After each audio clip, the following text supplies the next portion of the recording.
हाँ three basic. हाँ इसके बाद वो भी आपने स्टडी कि अब तो सेल का डिवीजन हो गया शेप के बेसिस पे, नंबर के बेसिस पे, साइज के बेसिस पे और एक और कौन से बेसिस पे, स्ट्रक्चर के बेसिस पे। Now what we have to see कि अब जिस सेल की हम इतनी सारी बात कर रहे हैं उसको खुद में लेके रहने के लिए क्या क्या चाहिए। जैसे हमारे पास अगर बहुत बड़ा घर ना हो, बहुत अच्छे अच्छे कपड़े ना हो, खाने में रोज टेस्टी टेस्टी खाना ना हो, फिर भी हम जी सकते हैं ना। हमें क्या चाहिए, एक हर छोटा सा भी घर हो जहाँ पे मेरा पूरा परिवार आ जाए, इतने कपड़े हो कि मेरा और मेरे परिवार वालों का शरीर ढका रहे, हमको किसी तरीके की दिक्कत ना हो, और इतना खाना हो कि जी सके। इतना किसी के लिए एक्सरसाइज इंसान के लिए इतना काफी होता है ना। जरूर नहीं सबके पास बड़ा बड़ा बंगला हो रहने के लिए, खूबसूरत कपड़े एक बार जो पहन के दोबारा छुएंगे नहीं, ऐसा कुछ जरूरी तो है नहीं सर्वाइव करने के। सर्वाइवल के लिए कुछ बेसिक चीजों की जरूरत होती है। हम लोग नॉर्मल जिंदगी में उसमें कहते हैं रोटी कपड़ा मकान तो काफी है जीवन, ऐसा कहते हैं। उसके लिए चाहिए विद्या को और ना उनके ऊपर डिपेंड करता है किस हिसाब से अर्न करें, किस हिसाब से अपनी लाइफ को बिगिन करें। तो किसी भी लाइफ फॉर्म को एग्जिस्ट करने के लिए हर वक्त लग्जरी की जरूरत तो है ही, कुछ बेसिक चीजों की जरूरत है। बेसिक इन द सेंस जिसके बिना काम ना चल पाए, वो चाहिए ही चाहिए। तो उसी तरीके से सेल के भी तीन बेसिक कंपोनेंट्स होते हैं। तीन बेसिक ही क्यों, अभी आप सेल का जब कुछ सुनेंगे कि कौन से होते हैं तो आपको क्या समझ में आएगा। जिसके होने से सेल लिविंग या डेड होगा। अगर ये तीन चीजें हैं किसी भी सेल के अंदर, दैट मींस वो सेल लिविंग होगी ही होगी। और इनमें से अगर एक भी नहीं है, दैट मींस सेल लिविंग नहीं। वो क्या चीजें हैं, सबसे पहले cell membrane, cell membrane, cytoplasm, nucleus. अब मुझे एक एक करके बताओ कि रीजन क्या हो सकता है सेल मेम्ब्रेन की क्यों। कोई बाउंड्री नहीं तो अभी हम इस कमरे में बैठे हैं आराम से। अब सपोज इस कमरे की बाउंड्री नहीं होती तो मैं कैसे आपको पढ़ाती। ये रिकॉर्डिंग चल रही है, अगल बगल की भी आवाजें आती हैं, अब इधर उधर से डिस्टर्बेंस हो सकता है, अगर कोई और टीचर अपना वीडियो बना रहे हो और ऑनलाइन क्लासेस चल रही हो तो कम्युनिकेट करना पॉसिबल है पाता। हमें पता है कि यहाँ पे जो बच्चे बैठे हैं वो क्लास 9 के हैं क्योंकि ये बाउंड्री है, इसके अंदर सिर्फ वो बच्चे हैं जिनको ये चीजें पढ़नी है। किसी भी चीज को पहचान के हमारा शरीर है, हमारी बॉडी है, ये आउटरमोस्ट कवरिंग स्किन की या स्केलेटन की नहीं होती तो सारे सिस्टम जो है नहीं गिर रहे थे कहीं आगे से कहीं इधर से। सारे सिस्टम को बांधने के लिए बाउंड्री चाहिए, एक एरिया चाहिए, डिफाइंड एरिया जिससे पता चले कि ये चीज जो है इसी दायरे तक इसका हक है। तो वो बाउंड्री देने का, वो प्रोटेक्शन देने का काम कौन करता है, cell membrane. Protection plus defined region, एक डेफिनेट रीजन देना कि तुम्हें जो तुम करो जो करना है लेकिन एक लिमिटेड एरिया के अंदर करना है। अब इस चीज को हम सेल मेम्ब्रेन को ही मैंने क्यों वो एसेंशियल बनाया, बेसिक बनाया। सेल वॉल भी तो होता है सेल के अंदर। हमें पता है कि सेल अगर जब हम प्लांट एनिमल्स और प्लांट और एनिमल सेल में डिफरेंशिएट करने लगते तो सबसे पहला डिफरेंस क्या कहते हैं दोनों में कि भाई एनिमल सेल में सेल वॉल नहीं होती और प्लांट सेल में सेल वॉल होती है। अभी मैंने आपसे क्या कहा कि ये वो तीन चीजें हैं जो किसी भी सेल के अंदर अगर हैं सिर्फ तो ही वो सेल लिविंग होगी। और सेल वॉल क्या है, हम में से किसी जितने लोग यहाँ पे हम में से किसी का सेल वॉल है नहीं है क्योंकि हम सब एनिमल सेल से बने, एनिमल सेल के पास सेल वॉल नहीं होती है। तो क्या इस कैटेगरी को हम फिट करते हैं, आधे से ज्यादा लिविंग ऑर्गेनिजम्स तो रह गए तो कैसे उनकी सेल बन रही है, तो नॉन लिविंग तो है नहीं, लिविंग है। दैट मींस हम सेल वॉल को नहीं ले सकते बिकॉज़ वो एक ऐसा स्ट्रक्चर है व्हिच इज नॉट कॉमन, वो कॉमन नहीं है सारे लिविंग बीइंग्स में। अगर बेसिक की बात कर रहे हैं तो हर एक लिविंग चाहे माइक्रोस्कोपिक हो जो हमें नहीं दिख रहा हो, हमारे अगर वगैरह सब करोड़ों माइक्रो ऑर्गेनिजम्स होंगे, लेकिन अगर वो लिविंग है तो उसके अंदर सेल वॉल हो ना हो, सेल मेम्ब्रेन, साइटोप्लाज्म और न्यूक्लियस होगा ही। वेल डेवलप्ड अनडेवलप्ड भी हो सकता है लेकिन हो। ठीक, तो दैट इज व्हाई हमने सेल मेम्ब्रेन पिक किया as compare to cell wall.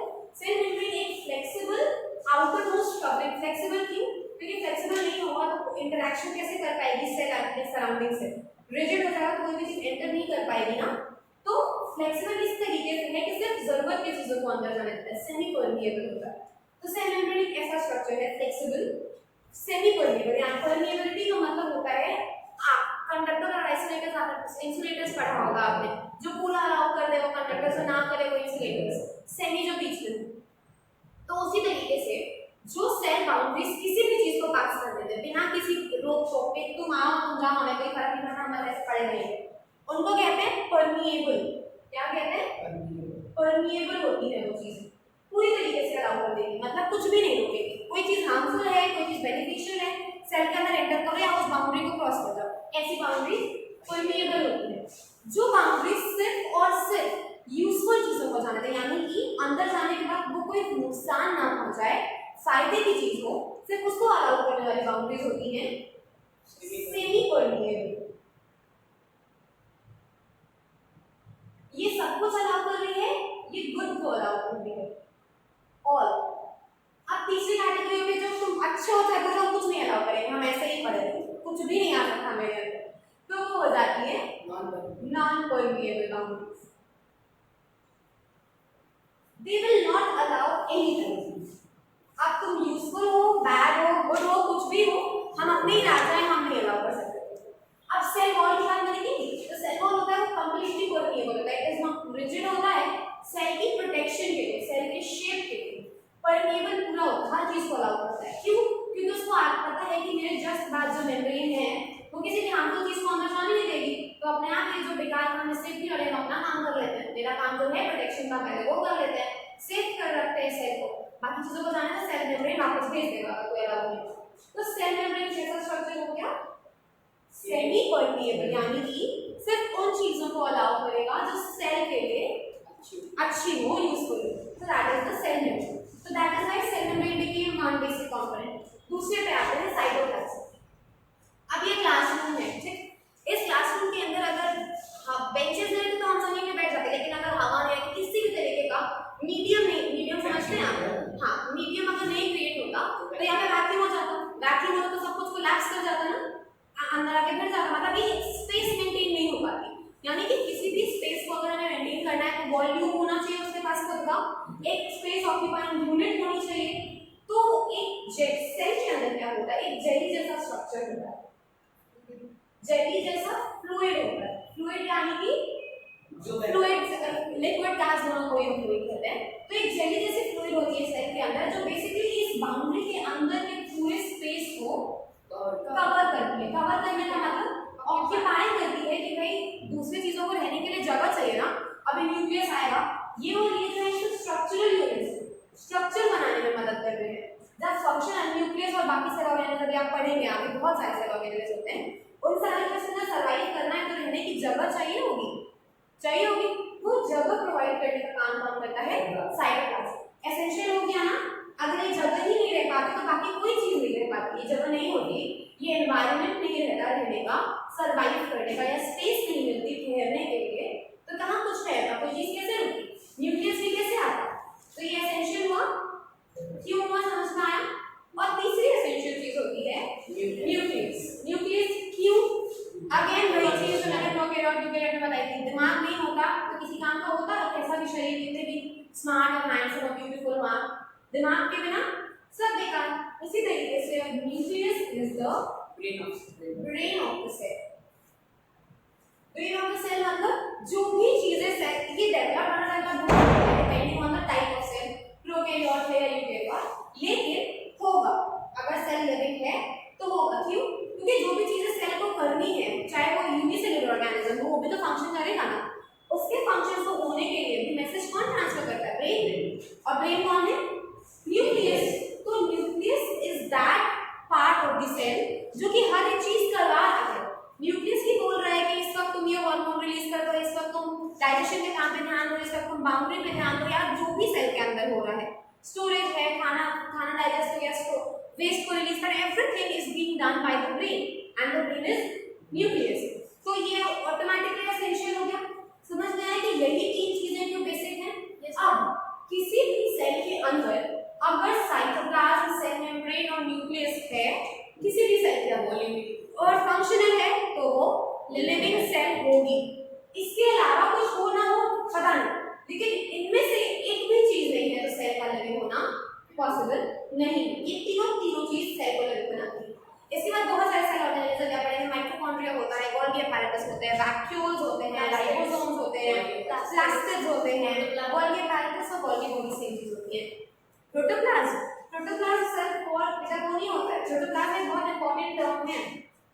Protoplasm का मतलब मैं आपको बताती हूँ, एक सेल, ठीक, अब उस सेल का अगर मैं सेल वॉल निकाल दूं, प्रोटोप्लाज्म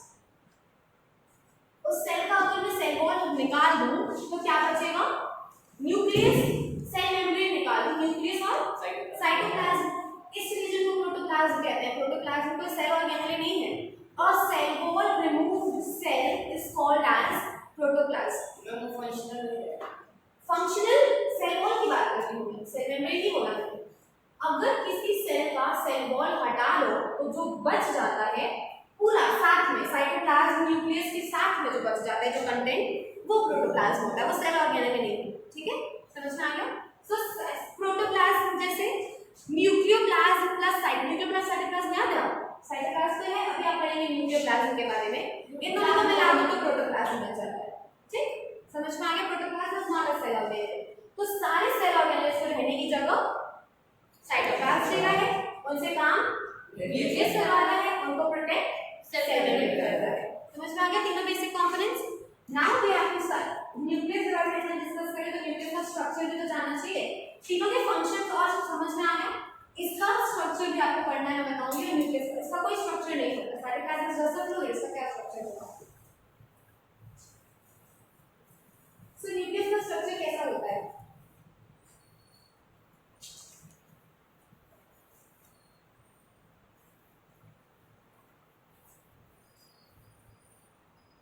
जो न्यूक्लियस का स्ट्रक्चर होता है, क्योंकि ये ब्रेन में तो थोड़ा कॉम्प्लेक्स होता है। जो सेल वॉल, सेल बाउंड्री है, सेल बाउंड्री है, सॉरी, न्यूक्लियस की जो बाउंड्री है वो इररेगुलर होती है। इररेगुलर क्यों? ऑब्वियसली अगर ब्रेन की बाउंड्री इररेगुलर है तो कुछ ना कुछ दिमाग उसमें भी होगा, कुछ ना कुछ फंक्शन उसमें भी होगा। So the boundary of this particular cell organelle is irregular. Why irregular? What happens? Means ये होगी बाउंड्री, इसको हम कहते हैं न्यूक्लियर मेम्ब्रेन या न्यूक्लियर एंगुलर।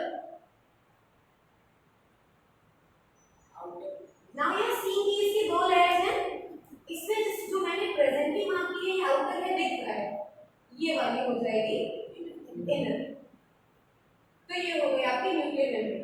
अभी इररेगुलर है तो इसका मतलब बीच में कुछ बन रहा है, क्या बन रहा है?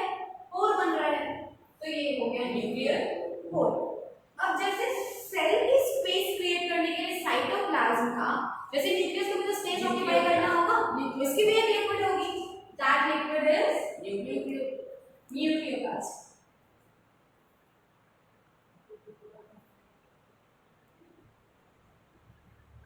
अब न्यूक्लियोप्लाज्म है तो ये तो स्पेस ऑक्यूपाइंग चीज होगी, इसकी भी कुछ फंक्शनल चीजें चाहिए। मैंने आपको भी बताया कि ये जो होता है ये फंक्शनल यूनिट है, यानी कि जैसे भी आज हम देख रहे हैं वो सब जीन की वजह से होता है। जीन तो आपने सुना है, वो जीन होगी कहाँ है? क्रोमोसोम के ऊपर। और क्रोमोसोम कहाँ होता है? न्यूक्लियस के अंदर। तो इस न्यूक्लियस के अंदर एक थ्रेड जैसा स्ट्रक्चर होता है, पूरे न्यूक्लियस के अंदर एक थ्रेड जैसा स्ट्रक्चर होता है। हाँ, इसको क्रोमोसोम नहीं कहते क्योंकि ये कंडेंस्ड फॉर्म है। जब ये कंडेंस हटा दिया जाता है तो फिर ये क्रोमोसोम बनाता है। इस तरीके का स्ट्रक्चर बनता है क्रोमोसोम का। इस वक्त ये मटेरियल जो है थ्रेड के फॉर्म में है और इसको हम कहते हैं क्रोमैटिन मटेरियल या फिर क्रोमैटिन थ्रेड भी कहते हैं। अब यही सब काम तो है नहीं, और भी चीजें हैं। ये पोर है तो उसका कोई फंक्शन हमें बच रहा होगा। तो एक रीजन होती है हमारे न्यूक्लियस के अंदर जिसका काम होता है राइबोसोम्स को प्रोड्यूस करना, और ये जो स्ट्रक्चर है इसको कहते हैं हम न्यूक्लियोलस। तो ये यहाँ पे हो गया आपका पूरा का पूरा स्ट्रक्चर न्यूक्लियस का कंप्लीट। इसी स्ट्रक्चर में अगर सारी चीजें हैं तो वो जो सेल, जिस सेल को ये बनाएगा वो होगी एक यूकेरियोटिक सेल। और इनमें से कोई भी चीज इरेगुलर सेल मेम्ब्रेन नहीं है, क्रोमैटिन मटेरियल बाहर गिर रहा है, न्यूक्लियोलस फंक्शन नहीं कर रहा है, तो वो हो जाएगा ये अंडर डेवलप्ड सेल यानी कि प्रोकैरियोट। हाँ सही है। तो ये बात समझ में आया? सबका काम ये एनवेलप है, प्रोटेक्शन देगा, एक बाउंड्री देगा, वही चीज जो सेल के लिए सेल मेम्ब्रेन कर रहा था। न्यूक्लियोप्लाज्म क्या वही चीज जो सेल के लिए साइटोप्लाज्म बन रहा है। अब इसकी चीजों पे आते हैं न्यूक्लियस पोर। अगर न्यूक्लियस को कंडक्ट करना है साइटोप्लाज्म सेल से, करना ही ब्रेन है तो इधर लॉक कर दो, तो ब्रेन है तो उसको कंडक्ट तो करना ही है, कंडक्ट करेगा ना सेल से। कंडक्ट करने के लिए कोई रास्ता चाहिए, कैसे कंडक्ट करेगा? कोई चीज अगर बाहर से डिफ्यूजन आ रहा है तो काम नहीं कर सकता डिफ्यूजन और ऑस्मोसिस, क्योंकि ये हो सकता है जो प्रोडक्ट अंदर आने होगा, प्रोडक्ट्स को रिलीज करना हो और सॉलिड चीजें हो, तो डिफ्यूजन कैसे होगा? नाउ व्हाट हैपन, ये जो पोर्स हैं ये कम्युनिकेट कैसा communication? Communication between nucleus and cell, एक सेल से दूसरा सेल कहाँ आएगा? हाँ, न्यूक्लियस और सेल के बीच का कम्युनिकेशन। उनका तभी तो सेल काम कर पाएगा। अगर इंटरेक्शन नहीं आ, मेरा दिमाग अगर मेरी बॉडी से कनेक्टेड ना हो तो क्या फायदा दिमाग का? कनेक्शन रहना जरूरी है ना। तो वो करता है ये कोड। किसी कोड के ऊपर एक एंडोप्लाज्मिक रेटिकुलम नाम का भी सेल ऑर्गेनेल होता है, पढ़ेंगे। तो ये 4-5 कोड है ना, तो इनमें से एक कोड को ब्लॉक करता है एंडोप्लाज्मिक रेटिकुलम। किस तरीके का स्ट्रक्चर है आप पढ़ेंगे, मैं बताऊंगी आपको। तो वहां से अभी जब सेल का एक एक पार्ट पढ़ते पढ़ते एक स्टेज आएगा तो हम पूरे के पूरे सेल को स्टडी करेंगे। तो दैट टाइम आई विल। तो ये पूरा का पूरा हो गया कोर का काम। क्रोमैटिक मटेरियल, इस क्रोमैटिक मटेरियल को आप कंडेंस करते हैं तो क्रोमोसोम बनता है, और क्रोमोसोम हमारा हेरिडिटरी यूनिट होता है। क्रोमोसोम हेरिडिटरी यूनिट मतलब जीन। हाँ, किसी भी तरीके का इनहेरिटेंस हमें मिला है अपने गार्जियन से या उन्हें अपने पेरेंट्स से या उन्हें अपने पेरेंट्स से, वो किसकी वजह से है? क्रोमोसोम की वजह से, because these are the hereditary unit. और ये बनता है इसी को जब हम करने, अब ये बहुत ही कॉम्प्लेक्स एरिया है, बहुत थोड़ा सा एरिया में इसको रखना है, अपने आप को मेंटेन करना है। तो ये इस फॉर्म में कंडेंस करते हैं तो क्रोमोसोम बन जाता है। इसी के ऊपर अलाइन होती है हमारी डीएनए। ठीक, एक बहुत आगे चीज है। इतना समझ में आया? क्रोमैटिक मटेरियल का काम हो गया, न्यूक्लियर प्लाज्म का काम हो गया, न्यूक्लियर कोर इमेटेड। न्यूक्लियोलस का क्या काम? प्रोकैरियोटिक सेल्स जितनी भी है, हाँ, एक ही चीज होती है प्रोकैरियोटिक सेल्स में जो इन 3 बेसिक कंपोनेंट्स के अलावा होती है, दैट इज राइबोसोम। राइबोसोम भी होते हैं प्रोकैरियोटिक सेल में, और क्यों होते हैं? क्योंकि वो बन ही इसके अंदर है। Nucleolus is basically the factory of ribosomes. और राइबोसोम एक एसेंशियल प्रोटीन बना, हमारी बॉडी में जितनी भी प्रोटीन है उसको सिंथेसिस, उसका सिंथेसिस करने का काम राइबोसोम करते हैं। जैसे ये राइबोसोम की फैक्ट्री है, वैसे राइबोसोम खुद प्रोटीन की फैक्ट्री है। तो प्रोटीन बनना जरूरी है, it is a body going nutrient, body developing nutrient. तो ये जो स्ट्रक्चर है न्यूक्लियस, ये राइबोसोम बनाने का काम करता है। And that is why prokaryotic cells के अंदर राइबोसोम होते हैं, क्योंकि न्यूक्लियस तो है ही, भले अंडर डेवलप्ड, ज्यादा की जगह कम बनाएगा पर अपना बेसिक फंक्शन तो करेगा। That is why this is the function of nucleus. और ये राइबोसोम्स पास कैसे होते हैं? इसी न्यूक्लियर कोर के थ्रू साइटोप्लाज्म में स्कैटर होते जाते हैं। जो ये वाला अभी स्ट्रक्चर पढ़ेंगे, इस अब ये है तो इसको ये पता है कि इसको किस पोर से निकल आएगा, किसी भी पोर से निकल सकता है। तो क्या होता है जब प्लाज्मा रेटिकुलम जब पढ़ेंगे आप, तो ये जो राइबोसोम इस पोर से निकलते हैं, इसी पे अटक जाते हैं। और इन राइबोसोम्स के बेसिस पे एंडोप्लाज्मिक रेटिकुलम 2 टाइप का हो जाता है, रफ और स्मूथ। आपको हल्का सा याद आ रहा होगा, रफ वो जिसके ऊपर राइबोसोम्स चिपके हो, स्मूथ वो जिसके ऊपर राइबोसोम्स नहीं चिपके हो। तो ऑब्वियस सी बात है ना, अगर राइबोसोम्स यहाँ से निकल रहे हैं तो बाहर नहीं जा पाएंगे, क्योंकि एंडोप्लाज्मिक रेटिकुलम मौजूद है, उसके ऊपर चिपक जाएंगे। तो जिसके ऊपर चिपकेंगे वो हो जाता है रफ, और जिसके ऊपर नहीं जाएंगे वो हो जाता है स्मूथ। तो सेल पहुंचाने के लिए प्रोटीन सिंथेसाइज करना है ना, उनको भी तो एक फंक्शन है। हर एक चीज जो हो रही है वो किसी न किसी स्पेसिफिक फंक्शन को परफॉर्म करने के लिए हो रही है। तो जब ये प्रोड्यूस करेंगे तो राइबोसोम बनेगा, राइबोसोम बनेगा प्रोटीन सिंथेसाइज करेगा, उसका फंक्शन होगा। अभी आप पढ़ेंगे राइबोसोम के स्ट्रक्चर को भी डिटेल में, ये सारी चीजें। ठीक है, इतना समझ में आया? So that's it for today. कोई क्वेश्चंस किसी को, कोई डाउट किसी को? सब समझ में आया? ठीक है, चलो तो इसके आगे हमें पढ़ना है, अब यही करना है। एक सेल ऑर्गेनेल हो गया, इसके बाद हम सेल मेम्ब्रेन का स्ट्रक्चर पढ़ेंगे, एक एक करके सारे सेल ऑर्गेनेल को पढ़ेंगे और फिर उनके फंक्शंस पढ़ेंगे। सेल थ्योरी, हाँ सेल थ्योरी एक